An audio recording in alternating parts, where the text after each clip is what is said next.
Welcome to another episode of the Lincoln Commission on Human Rights. My name is Francisca. I'm a Community Outreach Coordinator for the City of Lincoln. Our office investigates allegations of discrimination for employment, housing, and public accommodations. We also do trainings and provide education and civil rights sessions to relevant topics. So today we will be hearing from Sheila Vinton from the Community Cultural Center and Tom Randa from the Good Neighbors Center. Hello, and today we're here with Sheila Vinton, the director of the Asian Center, as our guest for the Lincoln Commission on Human Rights show, and I'm excited to hear what the Asian Community Center has to offer, especially in particular some of the barriers that some of the community members are facing with housing. But today here with us is Sheila Vinton. Sheila, welcome to the LCHR show. Thank you so much for having me. Awesome. Happy to talk about the Asian Community Cultural Center. Yes. Always. And you know, we have lots of stuff going on at the Asian Center with our 5 main programs that we offer. We have expanded a lot in the most recent last couple of years. It actually doubled in size with our staff.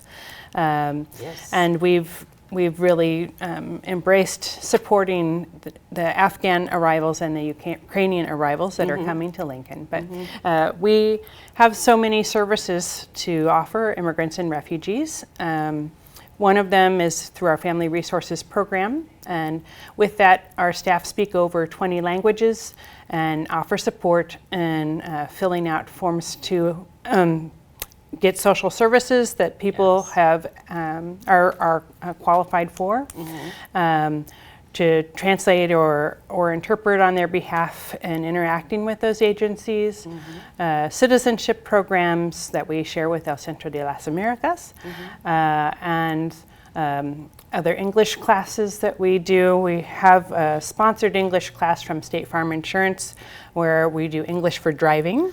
Oh, and awesome.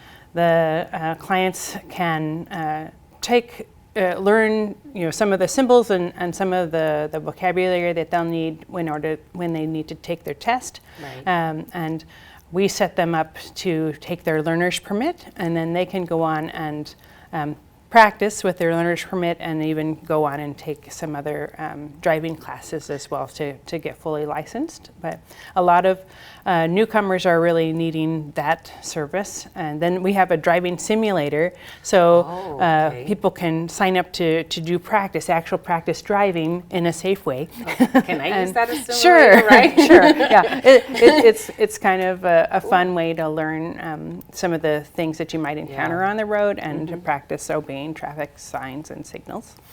With that program, we really are just providing support and language and cultural support in whatever area that people need it. Right. We also have a seniors program, and so our seniors, we've worked closely with the city's Aging Partners agency and supporting Vietnamese seniors and Karen seniors, and really all people who are immigrants or refugees and consider themselves seniors. We welcome them to come. Youth programs, we have youth staff in most of the high schools and middle schools. Wow. Where we offer mentoring and then also after school programming and some Saturday programming as well. Let's see, health education and advocacy. Yeah. That's we have trained community health workers, breastfeeding educators, diabetes educators. They help people make doctor's appointments, but also work to help people live healthy lifestyles. So exercise classes and nutrition classes, and just getting out and moving, like some dance classes and things as well. And our women's programs support and empower women and providing especially financial empowerment. Yes. So women have some control over their lives. Through that program, we can reach domestic violence survivors or people who are in the very middle of domestic violence situations. We want to help them and provide support for them and work with our partners in Voices of Hope and Friendship Home for that. And another program that we offer is our Uplift program that is in partnership with Legal Aid of Nebraska. And that's the one that and Family Resources are really closely tied with housing and the work that we do with housing. So of course our staff are always trying to help people find housing, and the housing market is very tight. Yes, and it is. for finding housing, finding places to rent, and they work very hard to find housing for our clients. How do you see especially like your Afghan and Ukrainian communities that are coming in, how do you feel, or what barriers are they encountering once they find housing? And by that I mean especially like the support. Right. Is that something that you also provide? Well, we don't provide direct support, but we make referrals to support. So we'll of course refer people to some of the housing programs here at the city, and or any other agency that offers housing support. We help people find housing, excuse me, and we work with Lutheran Family Services and Catholic Social Services in order to support them. Most of the time when people are newly arrived, they will get that support from Lutheran Family Services and Catholic Social Services first. And occasionally people will want to move from the place that they originally were in. Maybe it's not big enough, maybe there's just some issue. Yes. And so finding housing and finding acceptable housing is the challenge. Yes. A lot of the families that are arriving have very large families. Yes. And you need adequate space, Absolutely. and you need to live in a safe place, and Absolutely. And make sure that the housing itself is safe too. And they do a good job of checking those things, but it's up to the family to decide ultimately where they want to live. Absolutely. Yeah, and that's a challenge, right? Because Lincoln is, as a lot of people know, it's challenging to find affordable housing. Yes. And then finding housing for the bigger families is very much of a challenge. So you're providing a service that is very much needed in the community. Right. And one of the barriers or the things that they're encountering is that while they have some assistance in paying for some of their housing, they often take on more of a housing payment than they can actually afford once they're on their own to, make. They find that their jobs that they are getting are not adequate enough to cover those costs of housing, and so then they have to move. So that's been a challenge too. Oh, I can imagine. Yes. And then on top of that, you've got other barriers like language barriers. But it sounds like you've covered just about every aspect that they might need assistance with, with the health. Yeah, we try to. We consider ourselves a holistic human services agency. So the family, we help the whole family. So from seniors down to kids and the household and the moms and dads, and we want to make sure that the family has all the support that they need to be successful and make Lincoln their home and be happy, healthy, and thrive. Yeah, absolutely. And that's what we need, a holistic approach to some of these barriers that our community members are facing. Yeah. And you mentioned earlier that your agency has grown. What was your agency before? We had around 15 to 16 staff a couple years ago, and we now have 33 staff. Oh, my goodness. So we're kind of bursting at the seams a little bit with the number of staff. And, it is so exciting to be able to offer more services to more people. And that's our job, is to adapt to the needs of the community. Absolutely. And whoever is coming, we want to support. Our mission since 2006 has been to serve all immigrants and refugees. Primarily, we do serve Asians, but increasingly, it's people who are from all over the place. And we can also talk about serving Eurasians as well. So Ukrainians and Afghans also fall into that category. Also, people from Iraq are Eurasians, the Asian continent. So, can you please describe, from aside from, I was going to ask, what other communities do you serve? Because you talked about Ukrainians and Afghans, and you primarily serve Asians, but what other communities do you serve? So the largest group is Vietnamese, and from the very founding of the Asian Center back in 1992, we originally were founded to be a place for culture, where the Asian American leaders in town said, we need a place to celebrate our cultural heritage, and it was from all different communities that said that. And at the same time, the Lincoln Interfaith Council was resettling Vietnamese refugees. And so from the very beginning, we were always a cultural agency and a human services agency. A lot of people only think about us as a cultural agency and not the human services side, but actually the human services side is the biggest side of what we do. And then in 2006, we started to serve all immigrants and refugees because we found that they needed a place to be, and a place where the staff are all peers, right? So the staff have all gone through similar experiences. They understand what people are going through because they've done it themselves, and are really able to navigate and assist exactly as people need. Right. So your staff really represents the community members that you're serving. Totally. That is awesome. Yes, totally. If there's one thing you would like people to know, let me rephrase that question.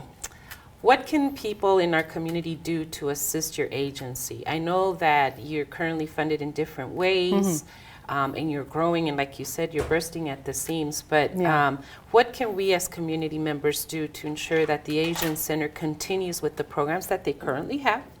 And how can we assist? What can we do?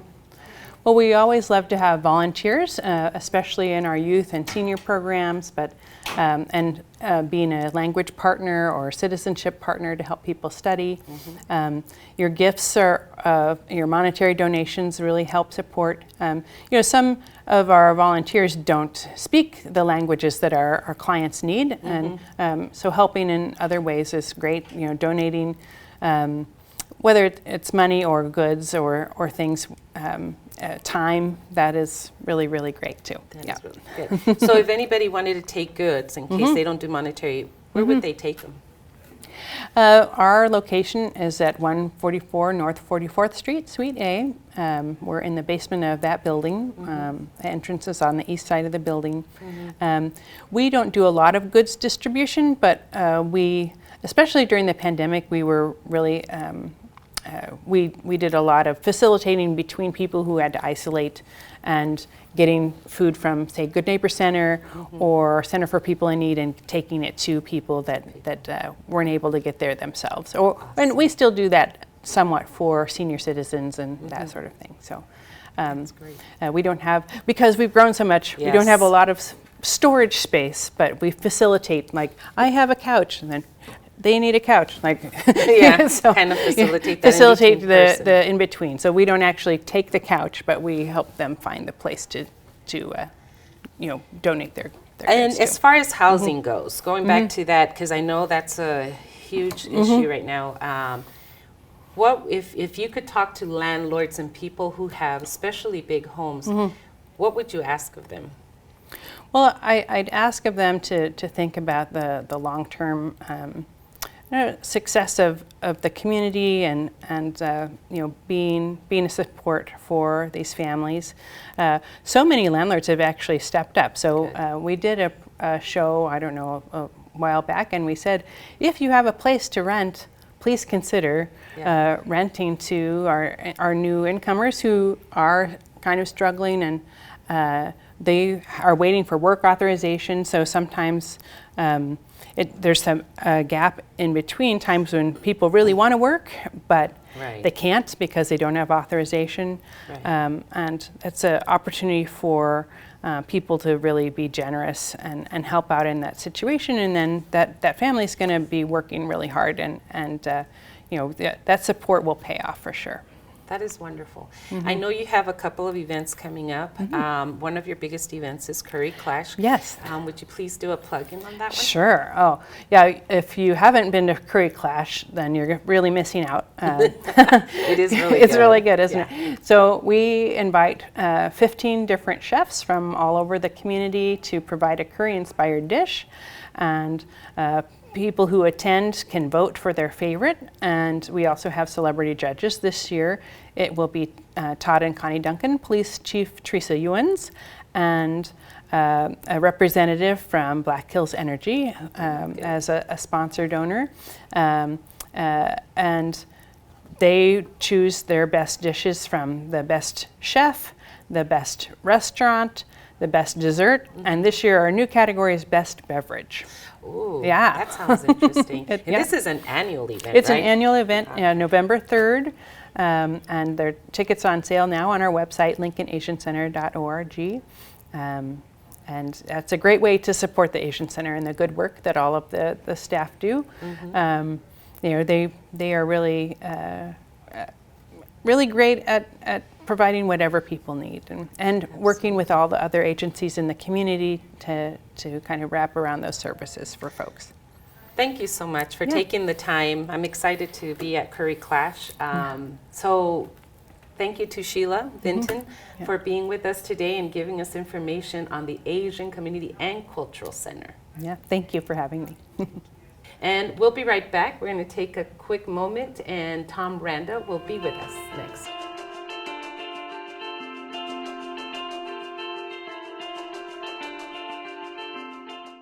Okay, now we're back at the Lincoln Commission on Human Rights show.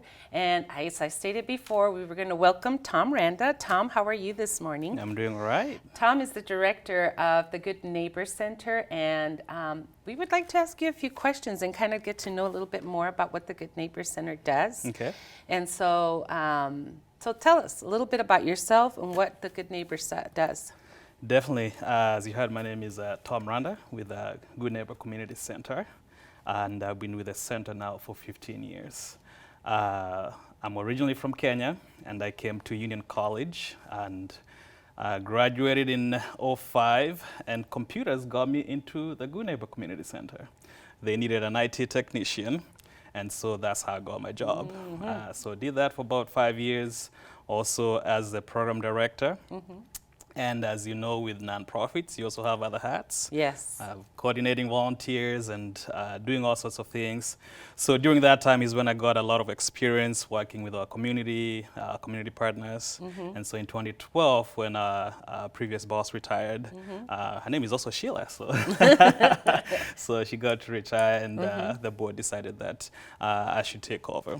So it was an easy transition for me, and it's been a wonderful experience. Yeah. And the Good Neighbor itself started in 1973, started by the local Seventh-day Adventist churches of Lincoln.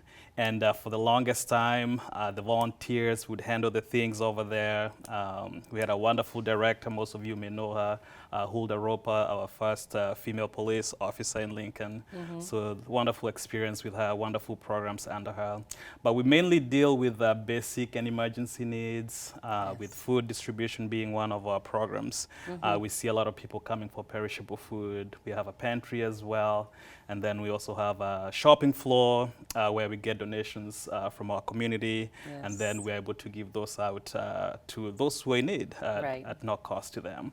And then we also deal with other things. We partner with the city, selling the bus passes for low-income families. Yes. We also work with other agencies like the cultural centers of Lincoln. And most people ask us, are we a true cultural center? And we try to explain to them the reason we are part of that coalition is because we serve the Middle East and North Africa population. So since 1999, we've done that. And over the years, we continue to see various people coming from various parts from those Middle East countries. And so we're able to help them transition. Other than that, we try to partner with other agencies. We are in some coalitions like the New American Task Force, the Homeless Coalition, and many others that help us be able to do the work that we provide for our community. Now, you said you have done some work, especially with the Middle East. Do you have any programs for women that are just for women? We definitely do. We have several support groups, and one of the main ones that has happened over the years is one that takes place every Friday. And Zainab Albaj is our Middle East, North Africa Hope Coordinator, and she's done that program since she started in 1999. So she has seen various women coming from the Middle East. They were kind of behind compared to the males that are coming from the same households. So you'll find that the men will come, they will immediately catch on the culture here and find jobs, and the women are kind of stuck because some of them didn't go to school, so they kind of struggle. Even with the language, they're struggling. So we start with the basic things, teach them some English. Right. Maybe for about an hour, spend a whole hour just studying English, which brings another important collaboration that we have with Lincoln Literacy. So they send their tutors. We have different levels. For that 1 hour, they work with the ladies. And then after that 1 hour, then they come together as a group, and then they just focus on various issues that affect them here in Lincoln. Also various issues that affected them back home from where they come from. And then together they move on, they support each other, they build a network. Some of them teach each other how to start businesses. And we've seen over the years some of them driving around town. When they came, they could not do that.